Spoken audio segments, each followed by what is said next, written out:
साली पूरी घरवाली। लालच किस हद तक आदमी पर हावी होता है, आइए देखते हैं। देख राधा, तुझे घर का सारा काम आता है, ये अच्छी बात है, लेकिन हमें ये नहीं पता था कि तू पढ़ी लिखी कम है और तेरी छोटी बहन की तो सरकारी नौकरी भी लग गई है। कैसी बात कर रही है माँ जी? सारी बात करके ही तो पापा ने शादी की थी। अब जब छोटी की सरकारी नौकरी लग गई है तो आप लोग ऐसी बात कर रहे हैं। ज्यादा बकवास मत करियो। हम लोगों को पता होता कि तेरी छोटी बहन की सरकारी नौकरी लगने वाली है तो तुझसे तो कभी शादी ना करवाते अपने होनहार बेटे की। अरे तो मुझ में क्या कमी है? वैसे भी आप लोगों ने तो उस वक्त कहा था कि आप लोगों को घरेलू लड़की चाहिए। तभी पति महेश आ जाता है। देख राधा, 100 की सीधी एक बात बता देता हूँ, तू जा और अपनी बहन को बोल कि उसे यहाँ रहकर अपनी कमाई हम लोगों को देनी होगी जब तक हमारे सारे कर्जे उतर नहीं जाते, नहीं तो तू अपना बोरिया बिस्तर बांध और निकल मायके। राधा पति की बात सुनकर हैरान रह जाती है। दिमाग है भी क्या आप लोगों के पास? क्या बोले जा रहे हैं? साली को घर पर रखेंगे? अरे मोहल्ला समाज क्या कहेगा? और माना पिताजी को उसके पैसों की जरूरत नहीं है, लेकिन वो अपनी कमाई आप लोगों को क्यों देगी? अरे क्योंकि हम लोगों के ऊपर कर्जे हैं, समझी? या तो तू कमा कर ला या अपनी बहन को बोल कि अपनी बहन का घर बचाना चाहती है तो यहाँ आकर रहे। सभी मिलकर राधा को घर से निकाल देते हैं। राधा भी कहाँ जाती, मायके जाकर रोने लगती है। छोटी बहन मीना कहती है, अरे क्या हो गया दीदी, कितना पैसा मांग रहे हैं? अरे अभी दे देते हैं ना, रो मत, अब तो मेरी भी नौकरी है। लेकिन राधा तो रोए ही जा रही थी।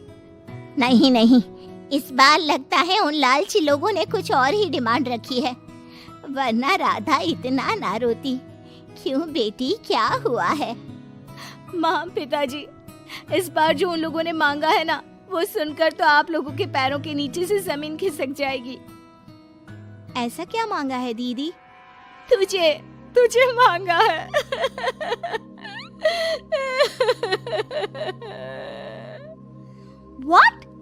What nonsense? दीदी क्या बोल रही हो, समझ रही हो? हाँ, मेरी सास ये बोलकर भेजी है कि या तो मीना अपनी सारी कमाई उन लोगों को तब तक दे जब तक उन लोगों के कर्जे खत्म नहीं हो जाते, या फिर मैं मायके में जाकर रहूं यहाँ। क्या मजाक बना रखा है? ऐसा होता है क्या कहीं? अरे शादी की है, कोई आलू टमाटर थोड़ी है कि अदला बदली कर लो। छोटी बहन शांत होती है। माँ पिता बड़ी को समझा रहे होते हैं और वो रोए ही जा रही थी। तभी छोटी बोलती है, पापा मैं दीदी के साथ जाऊंगी। क्या पागल है क्या? अरे दुनिया क्या बोलेगी? माँ वो लोग सिर्फ मेरे पैसे चाहते हैं ना। अरे वो तो वो लोग यहाँ से भी ले सकते थे छोटी, फिर वहाँ क्यों बुला रहे हैं तुझे? माँ वो कह रहे थे कि हमें पता होता कि छोटी की सरकारी नौकरी लग जाएगी तो उसी से करवा देते उनके होनहार बेटे की शादी। हाँ, और मैं जैसे उस लपड़गंजू से शादी कर लेती। लपड़गंजू? अगर वो लपड़गंजू है तो मेरी शादी क्यों करवा दी? मैं नहीं जाने वाली वापस। अरे क्योंकि तू बेवकूफ है, तुझे जवाब देना नहीं आता। चल मेरे साथ। उन लोगों को लगता है ना साली पूरी घरवाली, तो अब देखिए साली का जलवा। और शादीशुदा बेटी को पिता भी कितना घर बिठाते। उसकी ससुराल जाते हैं दोनों बेटियों के साथ। आइए आइए, ले आए अपनी कमाओ बेटी, ये अच्छा किया। समझदार आदमी की पहचान यही तो होती है। मुझसे बात करिए ना, मैं रहने आ रही हूँ इस घर में, तो मेरी कुछ शर्तें रहेंगी। अरे वाह जी वाह, बहन के ससुराल में भी शर्तें? अरे और क्या, आप लोगों को मेरे पैसे चाहिए, दीदी घर का काम करेगी, इतना सब मिल रहा है। वैसे आप तो जानती हैं, बाजार में बिना शर्तों के तो एक पॉलिसी भी नहीं मिलती है। बात तो ये सही बोल रही है, सरकारी नौकरी वाली लड़कियां ऐसा नहीं मिलती। हाँ हाँ ठीक है, अच्छा बोलो छोटी बहू, क्या शर्तें हैं तुम्हारी? मैं कोई काम नहीं करूंगी। कैसी बात कर रही हो छोटी बहू, तुम नौकरी करोगी? अरे लाखों कमाओगी कि घर का काम करोगी? घर के कामों के लिए है ना ये बड़ी। दूसरी शर्त, मुझसे कोई बदतमीजी से या ऊंची आवाज में बात नहीं करेगा। अरे कैसी बात कर रही हो तुम तो ख्वाबों की रानी हो। शट अप जीजाजी, साली से मजाक करना अलग बात है, लेकिन याद रहे साली बहन होती है बीवी की, और बीवी की बहन यानी आपकी बहन। माँ ये क्या बोल रही है? बहन। अरे ना बेटा, मैं हूँ ना, बात करती हूँ ना, रो मत बच्चा, रो मत। खैर, पिता दोनों बेटियों को छोड़कर चले जाते हैं। अगली सुबह, अरे सरला, जल्दी से मेरा और तुम्हारी बहन का खाना पैक कर दो, हम लोग ऑफिस के लिए निकल रहे हैं। लेकिन सरला तो सोफे पर बैठकर टीवी देख रही होती है। देखो जी, मेरी बहन पैसे कमा रही है तो मैं क्यों काम करूं? याद है ना मम्मी जी क्या बोलती थी कि मेरा बेटा पैसा कमा रहा है, तब सारा काम मैं करती थी। अब मेरी बहन कमा रही है तो मैं भी काम नहीं करूंगी। हाँ। अरे साली साहिबा, चलिए ना, मैं आपको दफ्तर छोड़ देता हूँ। क्या रेपुटेशन बनेगी हमारी। हाँ हाँ जीजा जी चलिए, आज आपकी ये इच्छा भी पूरी कर देते हैं। छोटी के ऑफिस में, अरे ये कौन है? तेरे जीजा जी है ना? ये कैसे तुझे छोड़ने आ गए? अरे वो अब ना मेरे पास ही रहती है। सभी एक दूसरे की तरफ देखने लग जाते हैं। हाँ वो क्या है ना, दीदी तो पता है घरेलू महिला है, जीजा जी के कर्जे ज्यादा हैं और पढ़े लिखे इतने हैं नहीं कि कुछ अच्छी कमाई कर पाए, तो मेरी कमाई रखते हैं। बस जैसे ही इन लोगों का कर्जा खत्म हो जाएगा मैं अपने घर चली जाऊंगी। पास खड़े जीजा जी का मुंह बन जाता है। घर आकर, छोटी, तुम ये क्या बकवास कर रही थी? ये सबको बताने की क्या जरूरत थी? अरे जीजा जी, आप खुलेआम सबको ये कहे कि साली आजकल मेरे साथ रहती है तो लोग क्या सोचेंगे आप जानते हैं ना। अरे उससे कुछ मत बोलना बेटा, चल मेरे साथ, तुझे ना बाजार का डोसा खिलाती हूँ। चल चल चल। हाँ दीदी तैयार हो जाओ, डोसा खिला रही हैं आंटी जी। तीनों जा रही होती है कि पास मोहल्ले की कुछ औरतें वहाँ पर जमा रहती है। अरे लाजो बहन, बहू की बहन यहीं रह रही है क्या? हाँ हाँ, इसे भी रख लिया है। अब आप तो जानती ही हैं कि हम लोगों का दिल कितना बड़ा है। जी, इन लोगों का दिल उतना ही बड़ा है जितना इन लोगों का कर्जा। अब बेचारी बुढ़िया का बेटा लायक तो है नहीं और बहू की बहन की सरकारी नौकरी, तो ले आए घर अपने। इनका कर्जा अब मेरी कमाई से ही तो खत्म होगा ना। सबके सामने सास की भी बेइज्जती हो जाती है। घर आकर सास और बेटा दोनों छोटी पर बरस पड़ते हैं। बस, मैंने कहा था मुझ पर कोई नहीं चिल्लाएगा। मैं जा रही हूँ अब। अरे लेकिन, अरे जाने देना माँ, मुझे एक बात समझ में आ गई है। अगर हमें खुद पर विश्वास हो तो अपनी समस्याओं को हम खुद सुलझा सकते हैं, फिर हमें किसी की जरूरत नहीं है।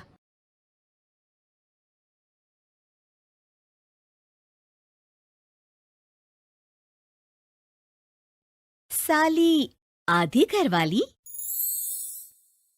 सिमरन की छोटी बहन विभा माँ के होते हुए भी सिमरन के ही पीछे लगी रहती थी। सिमरन आ गई हो तो इसे खाना खिला दो। बोल रही है तुम जब तक नहीं खाओगी ये भी नहीं खाएगी। क्या है विभा, तुम खा लिया करो ना, मुझे ऑफिस से आने में देर हो जाती है। और कोई छोटी बच्ची तो हो नहीं तुम जो खाना भी नहीं खाती हो कि दीदी आएगी तो ही खाऊंगी। हाँ हाँ, छोटी बच्ची ही समझ लो। और एक बात, जब आपको पता है कि मैं आपके बिना नहीं खाती हूँ तो रोज रोज क्यों बोलती हो? अरे क्या है ये, दोनों बहनें कम माँ बेटी ज्यादा लगती हो। अरे दीदी की शादी हो जाएगी तब क्या करेगी बोल? जब होगी तब की तब देखेंगे। मैं तो दीदी के साथ ही रहूंगी हमेशा। दोनों की शादी ऐसे घर में कर देंगे जहाँ दो भाई हो। खैर, मामला आया गया हो जाता है। एक दिन सिमरन के पापा जब घर आते हैं, तुम लोगों के लिए अच्छी खबर है। वर्मा जी है ना मेरे दोस्त, उन्होंने सिमरन बेटी के लिए रिश्ता बताया है। बहुत अच्छा लड़का है, सिमरन को भी पसंद कर लिया है और कल वो लोग आ रहे हैं सिमरन को देखने अपने घर। सिद्धांत अपने माता पिता के साथ सिमरन को देखने आता है। उसे सिमरन अच्छी लगती है और शादी तय हो जाती है। सिद्धांत की माँ कहती है, अब तो हम लोग ले जाएंगे जल्द ही अपनी सिमरन को यहाँ से। अरे हाँ हाँ, क्यों नहीं, आपकी ही है अब तो हमारी बेटी। दूर खड़ी विभा सब सुन रही होती है। अब तो दीदी की शादी हो जाएगी, फिर तो वो चली जाएंगी। दीदी के बिना मैं कैसे रहूंगी? कुछ न कुछ तो करना ही होगा जिससे दीदी की शादी ही ना हो। सभी के जाने के बाद क्या शादी के बाद दीदी हम लोगों के साथ नहीं रहेंगी? अरे नहीं तो फिर क्यों रहेगी, शादी हो जाएगी तो अपने घर चली जाएगी ना। तो मैं भी जाऊंगी उनके साथ, मेरा भी सामान पैक कर देना। अरे कैसे बात कर रही हो विभा, दीदी के ससुराल छोटी बहन नहीं जाती। हाँ, कभी कभी जाकर मिलाना और रोज फोन पर भी बात कर लेना, ठीक है? नहीं पापा, आप तो जानते हैं मैं दीदी के बिना खाना भी नहीं खाती, ना ही मुझे उनके बिना नींद आती है। सिमरन बहन की बात सुनकर इमोशनल हो जाती है। अगले दिन से विभा खाना खाना छोड़ देती है। लोगों के लाख समझाने के बाद भी विभा ना खाती है ना ही सोती है। अंत में हार मानकर सिमरन सिद्धांत से मिलती है। सिद्धांत, मेरे मम्मी पापा ने बचपन से ही विभा और मुझे साथ रखा। वो मुझसे बहुत जुड़ी है।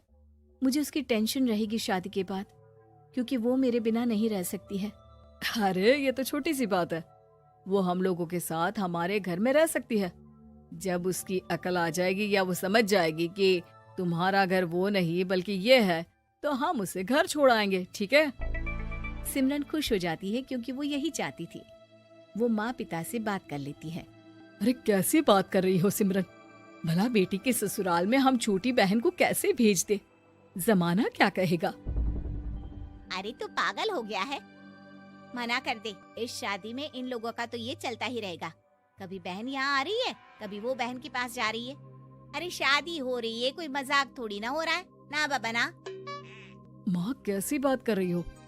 सिमरन से मैं जुड़ाव महसूस कर रहा हूँ और इतनी सी बात के लिए इतनी अच्छी लड़की को कैसे छोड़ सकता हूँ? सिद्धांत की भी जिद होती है कि वो सिर्फ सिमरन से ही शादी करेगा, और होता भी वैसा ही है। सिद्धांत और सिमरन की शादी हो जाती है और दहेज में आ जाती है विभा।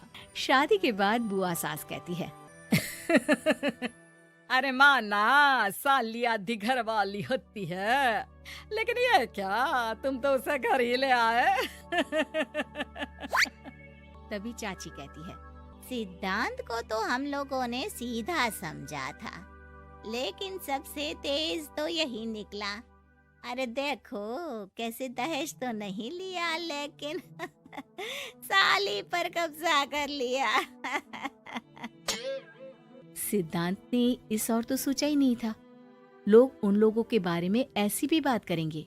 वो वहाँ से चला जाता है और चुपचाप अपने कमरे में लेट जाता है। क्या हुआ सिद्धांत, तुम अचानक से परेशान हो गए, कोई बात है क्या?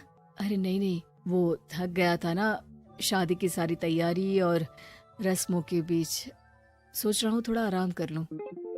हाँ ठीक है, आप लेट जाइए, मैं विभा का बेड लगा देती हूँ जमीन पर। क्या वो यहाँ सोएगी? हाँ, बताया तो था कि उसे नींद नहीं आती मेरे बिना, तो तुम आराम से लेटो ऊपर, हम लोग नीचे बिछा लेते हैं। अरे नहीं, तुम दोनों आराम से लेटो ऊपर, मैं माँ पापा के रूम में जा रहा हूँ। सिद्धांत वहाँ से दूसरे कमरे में चला जाता है, जहाँ सिद्धांत के पिता उससे कहते हैं, क्या बात है बेटा, तू उस कमरे में क्यों नहीं सो रहा? बहू से लड़ाई हो गई है क्या शादी के पहले दिन ही? अब नहीं पापा, वो दोनों बहनों को बात करनी थी और मुझे नींद आ रही है, तो मैं यहाँ सोने चला आया। अगले दिन सिद्धांत तैयार होकर ऑफिस जाता है। ऑफिस में लंच के वक्त दोस्त कहता है, क्या बात है सिद्धांत, इतना सारा खाना एक ही दिन में? हाँ यार, वो सिमरन को खाना बनाने का शौक है तो उसी ने बनाया है। यार हम लोगों की तो सिर्फ एक ही बीवी है, इसकी तो दो है ना। सिद्धांत को गुस्सा आ जाता है। कैसी बात कर रहा है तू? अरे तू तो भाग्यशाली है जो बीवी के साथ साथ साली भी आ गई। अरे साली लोगों की तो आधी घरवाली होती है, तुझे तो पूरी की पूरी मिल गई। सिद्धांत का पारा अब 7वें आसमान में पहुंच जाता है। वो खड़ा होकर उस लड़के से लड़ने लगता है। हाँ, मेरी शादी में मेरी बीवी के साथ मेरी साली भी आई है, ये सच है, लेकिन सिर्फ कुछ समय के लिए, क्योंकि उसने सिमरन को बचपन से ही माँ की तरह देखा और यूं अचानक वो सिमरन से अलग नहीं रह सकती थी। इसलिए सोचो, अगर मेरी बीवी उसके लिए माँ का स्थान रखती है तो मेरा दर्जा क्या हुआ। तभी वहां बॉस आ जाता है। माफ करना सिद्धांत, यहाँ इस मेंटल लेवल के लोग हैं। जरूरी नहीं साली सिर्फ आधी घरवाली ही हो, कभी वो छोटी बहन तो कभी बेटी भी होती है। वेल डन सिद्धांत। सिद्धांत को अब ऑफिस में कोई कुछ नहीं कहता, लेकिन आस पड़ोस का वो तो वही हाल रहता है। सिद्धांत ऑफिस से घर की ओर आ रहा होता है कि रास्ते में उसे अपनी कॉलोनी का दोस्त मिल जाता है। क्या बात है, चेहरे की चमक बता रही है, शादी से बड़ा खुश है तू, क्यों? हाँ यार, अच्छी लड़की और अच्छा परिवार मिलना कहाँ होता है जल्दी आजकल। यार हमें भी दिला देना ऐसा परिवार जहाँ एक के साथ एक फ्री की स्कीम चल रही हो। सिद्धांत को फिर गुस्सा आ जाता है। वो दोस्त को मारने के लिए हाथ उठाता ही है कि वहाँ विभा आ जाती है। अरे जीजू रहने दीजिए ना, ये लोग नहीं समझेंगे कि इंसानियत क्या होती है। ये सच है कि दीदी से कैसे दूर रहना ये मुझे पता नहीं था। आपने मुझे दीदी के पास रहने का मौका देकर ये समझने का मौका दिया कि लड़की का असली घर उसका ससुराल होता है। मैं समझ चुकी हूँ, मैं जा रही हूँ जीजू, लेकिन मैं खुश हूँ कि आपने मुझे अपनी छोटी बहन समझा। सभी उन लोगों को देखकर ताली बजाने लगते हैं। विभा अपने घर चली जाती है और सिद्धांत खुशी खुशी सिमरन के साथ रहने लगता है।